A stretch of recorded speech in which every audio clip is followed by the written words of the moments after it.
तो जनाब welcome back in Doom coding channel. आज की वीडियो में मैं आपको एक बीसीए का कंप्लीट रोड मैप देने वाला हूं।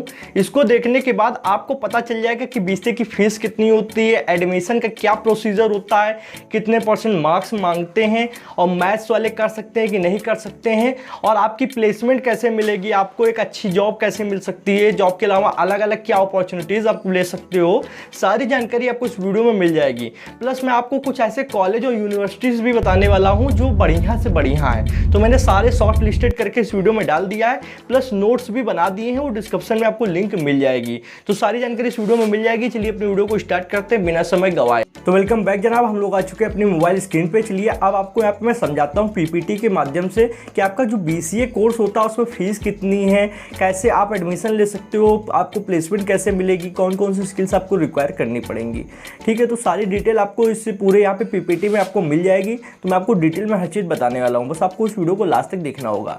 अब सबसे पहले मैंने यहाँ पे जो भी नोट्स पीपीटी बना रखी है उसका आपको पीडीएफ वर्जन मिल जाएगा डिस्क्रिप्शन में, आप लिंक से ओपन कर सकते हो। और पासवर्ड अभी मैं आपको लास्ट में बता दूंगा कि क्या पासवर्ड है, उसको कैसे आपको डालकर पीडीएफ ओपन करना है। ठीक है, तो सबसे पहले यहाँ पे आपको जो देख रहे हो ये बीसीए कोर्स है, और बीसीए कोर्स का जिनको फुल फॉर्म ना पता हो तो उसको कहते हैं बैचलर्स ऑफ कंप्यूटर एप्लीकेशन। ठीक है, फिर आपकी जो एलिजिबिलिटी होती है कि मतलब आप एडमिशन लेने के लिए आपको क्या होना चाहिए, तो आपको 12th में कम से कम 45 से 50% के मार्क्स जरूरी है। ठीक है, अगर आप 45 से 50% के मार्क्स लेकर आ जाते हो तो आपको एडमिशन मिल जाएगा। एडमिशन मिलने में कोई भी प्रॉब्लम नहीं होती है।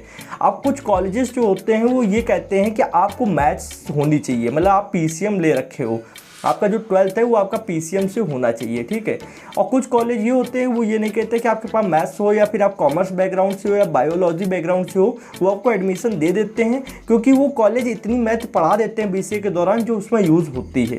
क्योंकि बीसीए कोर्स के अंतर्गत थोड़ी सी मैथ यूज़ होती है, मतलब प्रोग्रामिंग वगैरह करने में, डाटा स्ट्रक्चर बनाने में, तो वो लोग इतना सिखा देते हैं। पर आपको अगर पीसीएम है तब तो बहुत ही बढ़िया है, पीसीएम नहीं है, मैथ्स नहीं लियो, तब भी आपको यहाँ पे एडमिशन मिल जाने वाला है। और इंग्लिश आपके पास होनी चाहिए, क्योंकि इंग्लिश आजकल मतलब जनरल लैंग्वेज हो चुकी है। आप किसी भी चीज़ को पढ़ते हो या फिर फॉरेन से किसी से बात करते हो, किसी इन्वेस्टर से बात करते हो, तो इंग्लिश आनी चाहिए। अगर इंग्लिश नहीं भी है तब भी आपका एडमिशन किसी किसी कॉलेज में हो जाता है। आप इंग्लिश को धीरे धीरे इंप्रूव कर सकते हो। तो यहाँ पर पहला तो यहाँ पर बिल्कुल ख़त्म हो चुका है यहाँ पे कि एलिजिबिलिटी में आपको 45 to 50% मार्क्स चाहिए, वो आप लेकर आ सकते हो बहुत ही आसानी से। ठीक है, चलिए नेक्स्ट टॉपिक पर हम लोग चलते हैं। यहाँ पे नेक्स्ट टॉपिक है हमारा कि कितना टाइम पीरियड क्या है, ये कोर्स में कितना है यहाँ पे हम लोगों को समय मिलेगा। तो ये 3 साल का जनाब कोर्स है आपका। ठीक है, 3 साल आपको लगेंगे इस कोर्स को कम करने में, जिसमें से 6 सेमेस्टर्स होते हैं आपके टोटल। ठीक है, 6 सेमेस्टर होते हैं, उसमें आपको विंटर वेकेशन और समर वेकेशंस भी मिलती हैं।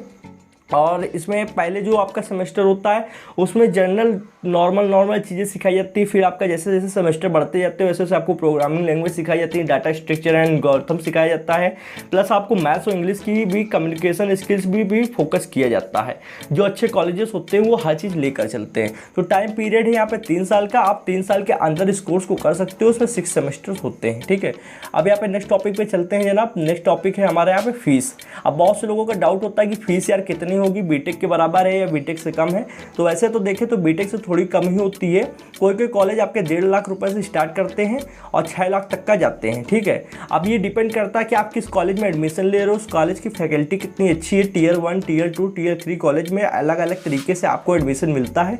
और जो टॉप क्लास कॉलेज होते हैं उसमें आपका 6 लाख तक की आपकी फीस जा सकती है। पर जो नॉर्मल कॉलेजेस होते हैं आपके 1.5 से 2 लाख के बीच में आपका कंप्लीट करा देते हैं ये कोर्स। ठीक है, तो आई होप आपको ये समझ में आया होगा कि आपको अगर नॉर्मल कॉलेज है तो आपका 1.5 लाख से 2 लाख के बीच में हो जाएगा, और हायर कॉलेज है तो वहाँ पे 4 से 6 के बीच में भी ये मैटर जा सकता है। चलिए अब नेक्स्ट टॉपिक पे चलते हैं। अगर इसमें कहीं कोई डाउट हो तो कमेंट कर सकते हो, मैं आंसर आपको दे दूंगा। ठीक है, और अब यहाँ पे आते हैं एडमिशन प्रोसीजर पे कि एडमिशन कैसे होगा। सबसे इंपॉर्टेंट टॉपिक यही होता है कि किसी कॉलेज के अंदर एडमिशन कैसे है। तो आप देखिए एडमिशन के 3 प्रोसीजर होते हैं। आपका पहला ये जो डायरेक्ट एडमिशन होता है कि मतलब आपको किसी भी चीज़ की ज़रूरत नहीं है, कोई भी एग्जाम्स नहीं देने, आप डायरेक्ट एडमिशन ले सकते हो। तो वो जितने भी टियर 3 कॉलेज होते हैं देखते हैं डायरेक्ट एडमिशन दे देते हैं। आप जाओगे, अपनी इंटर की मार्कशीट लेके जाइए और प्लस कुछ अदर डॉक्यूमेंट्स लगते हैं, वो आपको वहाँ दिखाने होंगे और आपका एडमिशन हो जाता है। अब जैसे मैंने कुछ यहाँ पे यूनिवर्सिटीज़ और कॉलेज यहाँ पे मेंशन किए हैं, जैसे कि बिट मिश्रा है, बीआईटी मिश्रा भी कह सकते हो। ठीक है, और ये आपका अमेटी यूनिवर्सिटी, ठीक है, ये है जो है ये आपको डायरेक्ट एडमिशन दे देते हैं। और भी बहुत से कॉलेज थे पर ये अच्छे हैं तो इनको मैंने ये यूनिवर्सिटीज़ को डायरेक्ट मेंशन कर दिया है, आप चेकआउट कर सकते हो। बाकी सब इंटरनेट से पूरी रिसर्च करके ये वीडियो बनाई जा रही है, आपको कोई भी टेंशन नहीं लेनी है, ठीक है। अब नेक्स्ट टॉपिक पे चलते हैं। एडमिशन का जो सेकंड प्रोसीजर होता है वो आपका इंटरव्यू होता है। अब किसी किसी कॉलेज में आपको डायरेक्ट एडमिशन नहीं मिलता, वहाँ पे आपको इंटरव्यू देना पड़ता है, आपसे कुछ क्वेश्चंस किए जाएंगे, देखा जाएगा कि आपको जनरली कितना नॉलेज है इंटरनेट से रिलेटेड या फिर कंप्यूटर से रिलेटेड, कि आपको पहले से कुछ प्रोग्रामिंग वगैरह आती है फिर नहीं आती है। तो वहाँ पर इंटरव्यू होता है, नॉर्मल होता है, कोई हार्ड नहीं होता है। इंटरव्यू के बेस पर आपको एडमिशन मिल जाता है। जैसे कि आपकी एक यूनिवर्सिटी है, top class university, Christ university, यहाँ पे आप एडमिशन लोगे तो आपसे इंटरव्यू करा जा सकता है, ठीक है। अब यहाँ पे नेक्स्ट जो प्रोसीजर है एडमिशन का वो है आपका एंट्रेंस एग्जाम, ठीक है, एंट्रेंस टेस्ट देना होता है। और जैसे कि ये बड़ी बड़ी जो यूनिवर्सिटीज़ होती हैं इसमें आपका एंट्रेंस टेस्ट बिल्कुल ही ज़रूरी होता है, ठीक है। तो ये होता है सिम्बोसिस यूनिवर्सिटी जो है ये आपका एंट्रेंस टेस्ट के बेस में आपका एडमिशन लेगी। आपकी जो BHU है बनारस हिंदू यूनिवर्सिटी, ये आपका एंट्रेंस टेस्ट लेकर आपको एडमिशन देगी। और ये काफ़ी अच्छी यूनिवर्सिटी है, आपने भी इसका नाम सुना होगा BHU का, मैंने भी काफ़ी ज़्यादा नाम सुना हुआ है। तो बनारस हिंदू यूनिवर्सिटी आपका टेस्ट के हिसाब से आपको एडमिशन देती है, ठीक है। अब नेक्स्ट चलते हैं और भी आपको कुछ यहाँ पे बता देते हैं कॉलेजेस जो कि एंट्रेंस टेस्ट के हिसाब से आपको एडमिशन देंगे, ठीक है। आपका Indira Gandhi national open university जो है ये भी आपका एंट्रेंस टेस्ट के बेस पे देती है। पंजाब यूनिवर्सिटी जो है आपका ये भी एंट्रेंस टेस्ट के बेस पे देती है। आपका जो ये गुरु गोविंद सिंह इंद्रप्रस्थ यूनिवर्सिटी है GGSIU, ठीक है, ये भी आपका एंट्रेंस टेस्ट के बेस में आपका एडमिशन लेती है, ठीक है। तो गुरु गोविंद सिंह इंद्रप्रस्थ यूनिवर्सिटी जो है काफ़ी अच्छी है, आप इसको इंटरनेट पे चेकआउट कर सकते हो। उसके बाद में आपकी पंजाब में एक और है लवली प्रोफेशनल यूनिवर्सिटी, ये जनाब बहुत ही बढ़िया यूनिवर्सिटी, मैंने इसका काफ़ी रिव्यू देखा भी है, सुना भी है, काफ़ी बड़ी है। इसके अंदर आपको खुद का एक अस्पताल भी है, इसका हॉस्पिटल, जिसमें अगर स्टूडेंट को कभी कोई इंजरी हो जाती है तो वहाँ पर सारे चेकआउट हो सकता है, ठीक है। और यहाँ पे मतलब आपको काफ़ी ज़्यादा चीज़ें अलग अलग यहाँ पे आपको बुक्स देखने को, मतलब यहाँ पे बुक सेंटर बने होते हैं बड़े बड़े, वहाँ पे आप देख सकते हो बढ़िया बढ़िया आपको लैब्स देखने को मिल जाएंगी। और बहुत ही ज़्यादा मतलब फुल साइज़ में आपको इसको देखने को मिल जाएगा, बहुत बड़ी ये यूनिवर्सिटी है, ठीक है। तो काफ़ी साइज़ में बड़ी है, जिसमें मतलब प्राइवेट में आती है पर साइज़ में काफ़ी बड़ी है, ठीक है। तो उसके अंदर काफ़ी ज़्यादा चीज़ें आपको लाइब्रेरी वगैरह बढ़िया से देखने को मिल जाएगा। उसके बाद में आप नेक्स्ट टॉपिक पे आते हैं कि और भी मैं आपको कुछ टॉप कॉलेज और यूनिवर्सिटीज़ के बारे में बता देता हूँ, जहाँ पर निम्नतम फीस कितनी है, आपको कौन सा एग्ज़ाम देना होगा, एवरेज पैकेज कितना है, ये भी यहाँ पे मैं कुछ मेंशन कर देता हूँ, जिससे आपको भटकना ना पड़े, आप इनमें डायरेक्ट कॉन्टैक्ट करके चेकआउट कर सकते हो, ठीक है। ये क्रिस्ट यूनिवर्सिटी बेंगलोर में है, ठीक है, ये मैंने आपको अभी बताया था। इसमें आपको फीस लगभग 4.7 लाख रुपीज़ देनी होगी। आपका जो एंट्रेंस टेस्ट है ये CUET के हिसाब से लेता है, कट के हिसाब से। एवरेज पैकेज यहाँ पे 6 से 13 12 तक जाता है, मतलब 6 लाख 13 लाख 12 लाख LPA इस तरीके जाता है, ठीक है। तो काफ़ी सही है। मैं यहाँ पे जितने भी आपको PPT दिखा रहा हूँ, जितने भी नोट्स दिखा रहा हूँ, सबकी PDF मिल जाएगी, आप आराम से इन कॉलेजेस को देख सकते हो और दूसरे को भी बता सकते हो, ठीक है। उसके बाद आपकी मद्रास क्रिश्चियन यूनिवर्सिटी कॉलेज है, सॉरी यूनिवर्सिटी नहीं कॉलेज है मद्रास, ठीक है। उसके बाद यहाँ पे फीस 1.2 लाख है, ठीक है, 1.5 के अंदर है। और एवरेज पैकेज आपका जाता है यहाँ पे 2.3 से 5 तक का, मतलब 2 लाख से 3.5, मतलब 3.5 लाख तक का एवरेज पैकेज जाता है, उस हिसाब से ठीक है। और BCA में आपको मैं अभी बताऊंगा कि आपकी प्लेसमेंट कितने हिसाब से हो सकती है, मतलब कितना आपको मिलेगा, कितना एक तरीके से बीटेक स्टूडेंट को ज़्यादा पैसे मिलते हैं प्लेसमेंट में कि यहाँ पे BCA वालों को, तो ये भी मैं आपको भी यहाँ क्लियर कर दूंगा। चलिए नेक्स्ट चलते हैं। आपका किस्टू जयंती कॉलेज है, ठीक है, यहाँ पे भी फीस 2.28 लाख है। एवरेज पैकेज आपका यहाँ पे 3.8 तक का जाता है, 3.8 LPA तक का। तो ये सब मैं मेंशन कर दूंगा, आप उसमें चेकआउट कर सकते हो। मैं यहाँ पे जो इंपॉर्टेंट चीज़ें वो आपको नोटिस करके बता दूंगा। IMS नोएडा, ठीक है, यहाँ पे भी आपको 3.74 लाख की फ़ीस देनी होगी और 3 से 4 लाख पर एनम की आपको प्लेसमेंट मिल जाती है, ठीक है। वो सही उस हिसाब से देखने में काफ़ी अच्छी प्लेसमेंट है। और यहाँ पे आपको स्टीला मैरिज कॉलेज, ये भी आपका 2.5 लाख के ऊपर जाती है फीस इसकी, और 3.5 लाख तक की आपको यहाँ LPA की प्लेसमेंट मिल जाती है, लाख पर एनम की। उसके बाद में यहाँ पे लॉयोला कॉलेज 3 लाख आपकी इसकी फ़ीस है और 5.5 LPA, मतलब बहुत ही ज़्यादा एक तरीके से देखें तो ये गया है प्लेसमेंट का इनका। 5.5 LPA बहुत है BCA के हिसाब से, ठीक है। जिन लोगों को LPA मतलब ना मालूम, मैं बता दूं, लाख पर आना प्रति साल कितने लाख कमाते हो ये होता है। ये हमारे हिंदू स्टूडेंट्स के लिए, मतलब हिंदी मीडियम से आए हुए हैं, ठीक है। अब यहाँ पे बनस्थली विद्यापीठ जो है आपकी ये फीस लेती है 3.09, मतलब लगभग 3 के आसपास है, 3 साढ़े 3 के आसपास, 5.3 LPA तक का जाता है। इसका भी एवरेज पैकेज काफ़ी अच्छा है, तो आप चेकआउट कर सकते हो। और यहाँ पे 1-2 कॉलेज और मैंने मेंशन किया है, एसटी जेवियर्स कॉलेज। अब यहाँ पे इनका प्रोनाउंसिएशन भी काफ़ी अजीब है। और इसकी यार फीस 47,000 के हिसाब से, मतलब यहाँ लाख मत पड़ना है, 1000 के हिसाब से, और 2 लाख, मतलब काफ़ी कम देखें तो उस तरीके से है एवरेज पैकेज। 2 लाख से थोड़ा ऊपर जाया जा सकता है BCA में, तो इनका 2 लाख तक एवरेज पैकेज जाता है। आप और भी यहाँ पे हैं उनको चेकआउट कर सकते हो। SIU पुणे, इसमें एंट्रेंस टेस्ट आपको देना होगा सेट का, ठीक है। और फीस तो यहाँ पे मेंशन है, पर यहाँ पे इनका एवरेज पैकेज मुझको देखने को नहीं मिला था, इसलिए मैंने मेंशन नहीं किया है। ओके, बाकी यहाँ पे जो स्टार्टिंग में मैंने आपको कुछ कॉलेज और यूनिवर्सिटीज़ बताए थे उनको आप चेकआउट कर सकते हो, काफ़ी अच्छे हैं देखने में। यहाँ पे अमेठी नोएडा, इसमें 6.36 लाख है, ठीक है। काफ़ी ज़्यादा हायर फीस है इन लोगों की, पर यहाँ पे 4.5 LPA तक का इनका एवरेज पैकेज जाता है, तो काफ़ी सही है, आप यहाँ पे चेकआउट कर सकते हो। ओके, और भी चीज़ें यहाँ पे मैंने मेंशन कर रखी हैं। अब आते हैं अपॉर्चुनिटीज़ कि हम लोग BCA करने के बाद क्या क्या चीज़ें कर सकते हैं। ये सबसे इम्पॉर्टेंट टॉपिक है इस पूरे रोड मैप पे, इसको आपको बहुत ही ध्यान से देखना होगा। सबसे पहला है आपका जॉब्स, ठीक है। आप यहाँ पे जॉब्स कर सकते हो, जैसे ही आप BCA पार करते हो, BCA कंप्लीट करते हो, वो भी प्राइवेट कंपनीज़ में आपको जॉब मिल जाएंगी, छोटी जो MNCs कंपनी होती है, स्मॉल IT कंपनीज़ में। और बहुत ज़्यादा आपकी फ़ीस, मतलब यहाँ पे बहुत ज़्यादा आपको सैलरी नहीं मिलेगी, सैलरी आपकी बहुत ज़्यादा जाएगी। तो यहाँ पे 1.5 लाख से लेकर, मैंने आपको अभी बताया था पहले, 5 लाख तक जाएगी। अब BCA के जो स्टूडेंट्स होते हैं इनको BTech के स्टूडेंट के हिसाब से थोड़ा कम मिलता है, और ये आपकी स्किल्स पे भी निर्भर करता है कि आपकी कितनी अच्छी स्किल्स हैं, आपने कितना पूरे साल के दौरान सीखा है, BCA में आपको क्या क्या चीज़ें आती हैं। तो ये भी अभी मैं आपको डिपेंड बता दूंगा कि आपको क्या क्या चीज़ें एक्वायर करते चलना है, किन टेक्नोलॉजीज़ को सीखना है, जिससे आपको एक अच्छा प्लेसमेंट पैकेज मिल जाए, ठीक है। तो ये यहाँ पे 5 लाख तक का पैकेज इनका गया हुआ है, 1.5 लाख से लेकर, ठीक है। तो यहाँ पे जो कंपनीज़ हैं, मैंने अभी तक जितना BCA देखा है, जितने भी BCA स्टूडेंट्स को देखा है, उनका इसी के बीच में जाता है। 1.5 लाख से स्टार्टिंग होती है, 2, 3, 4, और जो बहुत ही हायर स्टूडेंट होते हैं उनका 5। अभी तक 1 ही 2 चांस में ऐसा है जिनका मैंने 15 लाख तक का देखा है, सिर्फ गिने चुने 1 या 2, ठीक है। उससे ज़्यादा मैंने कभी किसी को नहीं देखा कि 5 लाख से ऊपर उसका BCA में, मतलब BCA करने के बाद उसको जॉब में इतना पैसा मिले। तो 5 लाख पर एनम तक का आपको सैलरी मिलेगी, ये चीज़ आपको माइंड में रखना है, उसी हिसाब से आप कंप्लीट कर सकते हो BCA को। अब चलते हैं कि जॉब्स के अलावा सरकारी डोमेन में जो हमारी गवर्नमेंट जॉब्स है, इसमें हम लोग क्या क्या कर सकते हैं। तो गवर्नमेंट जॉब में आप A to Z किसी का भी एग्ज़ाम क्रैक करके किसी भी आप सैलरी, किसी भी नौकरी को ले सकते हैं। मान लीजिए गवर्नमेंट जॉब में आप इंडियन आर्मी की प्रैक्टिस कर सकते हैं, इंडियन आर्मी में जा सकते हैं, एयरफोर्स में जा सकते हैं।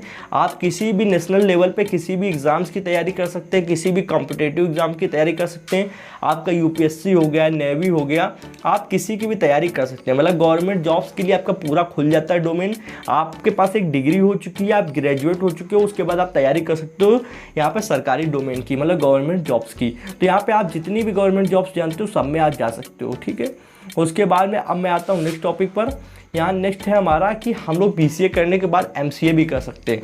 अब MCA करना क्यों इंपॉर्टेंट होता है जनाब। MCA आपको एक तरीके से आपका लेवल बढ़ा देता है। आप BCA में जितना आपको पैकेज नहीं मिलता है सैलरी का, आपको MCA करने के बाद उससे ज़्यादा पैकेज मिल जाता है। आपको एक बेटर जॉब मिलेगी, आप as a software engineer, software developer माने जाएंगे, ठीक है। अब जो BTech के स्टूडेंट होते हैं उनसे थोड़ा BCA लोअर होता है, पर जब आप BCA और MCA कर लेते हो तो आप अपर लेवल पर जा सकते हो। तो MCA होता है मास्टर डिग्री, BCA होता है बैचलर डिग्री। तो आपको मास्टर डिग्री जरूर ले लेनी है। अब मास्टर डिग्री लेने के बाद आपके जॉब्स के सारे फील्ड खुल जाते हैं।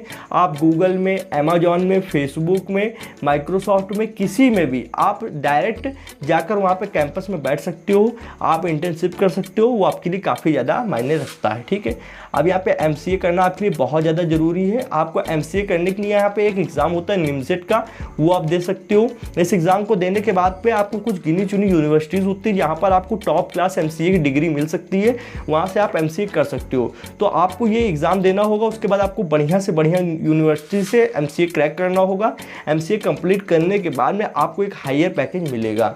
अब यहाँ पे कुछ अलग भी एग्ज़ाम्स होते हैं, जैसे कि BHU है आपका, बनारस हिंदू यूनिवर्सिटी, अपना अलग कराता है, JNU अलग कराता है, और ये आपका HU हैदराबाद यूनिवर्सिटी अलग एग्ज़ाम कराता है। इन लोग का अपना पर्टिकुलर इंट्रेंस एग्ज़ाम होता है, इनको आप क्रैक करोगे तो बढ़िया बढ़िया जॉब मिल जाएगी। अब यहाँ पे मैंने मेंशन भी किया है कि देखिए बेटर जॉब अपॉर्चुनिटीज़ आपको मिलती हैं और यहाँ पे आपको सैलरी मिलती है 12 लाख से 20 लाख पर एनम तक की, मतलब बहुत ज़्यादा हाई है पैकेज है।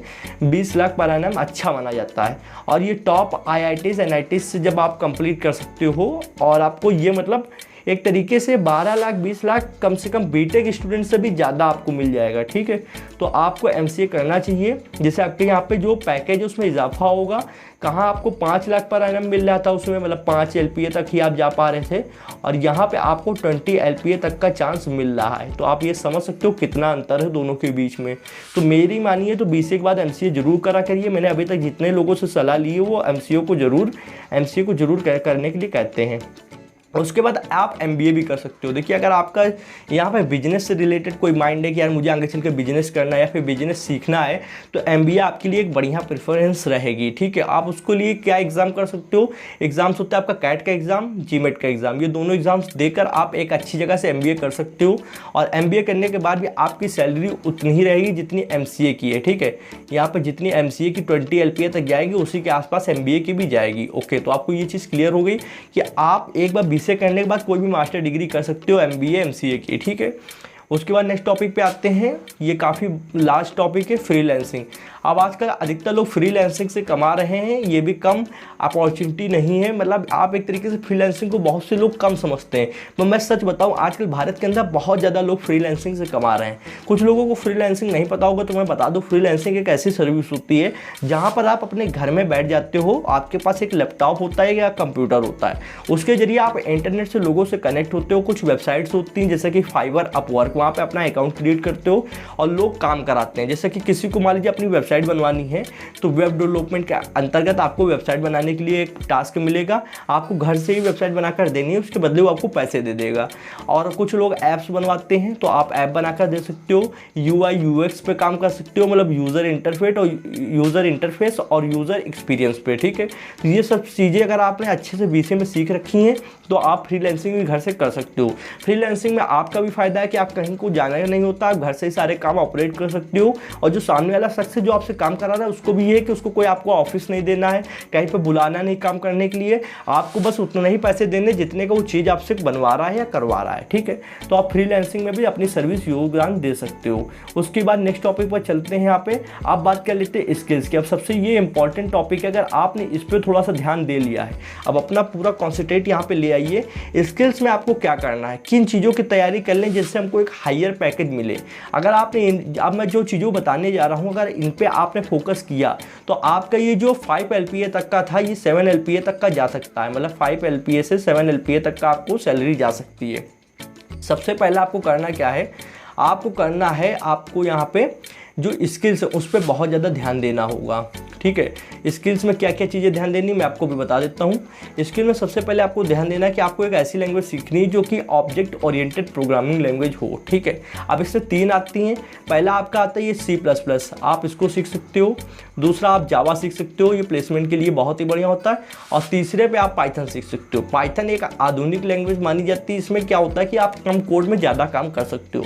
मैंने पाइथन पे ऑलरेडी 1-2 लेक्चर्स बना रखे हैं, आप चैनल पर चेकआउट कर सकते हो कि पाइथन सीखने के क्या फ़ायदे हैं, पाइथन कैसे सीखी जा सकती है।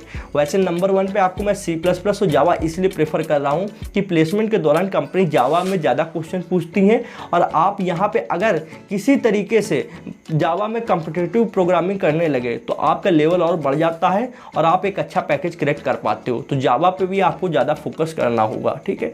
तो यहाँ पे ये तीनों में से किसी एक लैंग्वेज पर आपको बिल्कुल कमांड कर लेनी है, आपको बहुत ही अच्छे से वहाँ पर पकड़ बना लेनी है, ठीक है। अब यहाँ पे नेक्स्ट टॉपिक पर आते हैं। नेक्स्ट टॉपिक है हमारा डाटा स्ट्रक्चर्स एंड एल्गोरिथम, ठीक है। यहाँ पे ऑपरेटिंग सिस्टम जो आपके होते हैं वो सीखने हैं और डाटा स्ट्रक्चर्स एंड एल्गोरिथम सीखने हैं। अब डाटा स्ट्रक्चर और एल्गोरिथम क्या होते हैं, आपकी प्रोग्रामिंग लैंग्वेज से बनकर बने होते हैं। यहाँ पर किसी तरीके का प्रोग्राम रन होता है, उसमें एक पूरा एल्गोरिथम बना दिया जाता है स्टेप बाय स्टेप।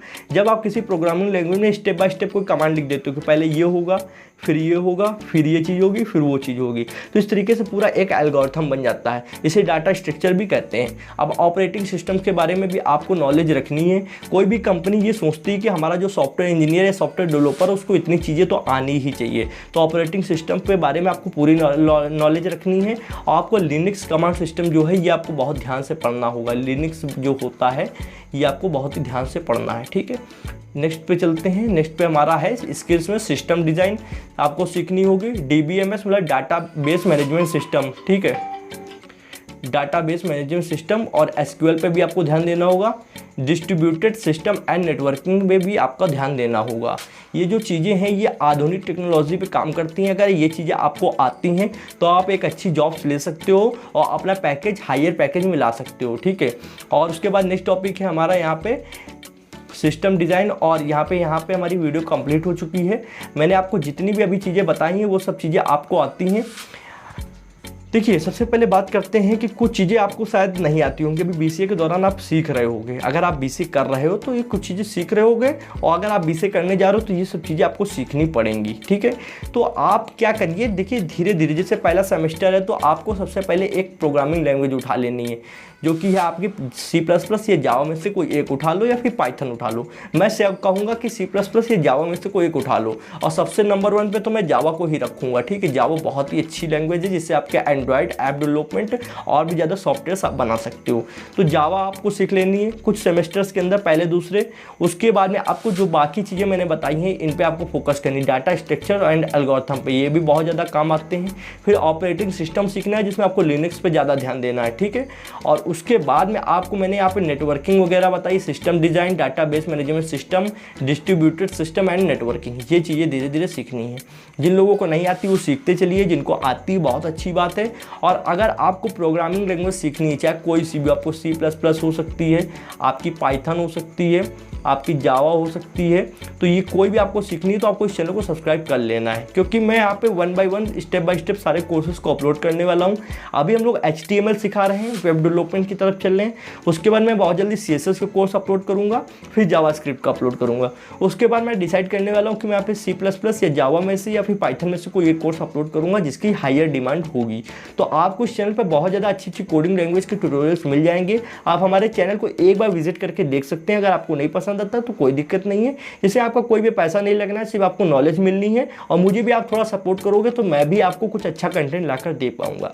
आज के कंप्लीट रोड मैप आपको कैसा लगा BCA का? मैंने अपनी तरफ से काफ़ी ज़्यादा रिसर्च करके इस वीडियो को बनाया हुआ है, प्लस आपको जितना हो सका उतना हर चीज़ प्रोवाइड करने की कोशिश की है। जैसे कि आपको PPT की PDF भी डिस्क्रिप्शन में मिल जाएगी। और मैं आपको पासवर्ड बता देता हूँ। पासवर्ड आपको क्या डालना है, आपको सबसे पहले @ लिखना है, फिर SP क्रैकर लिखना है, SP फिर CRACKER,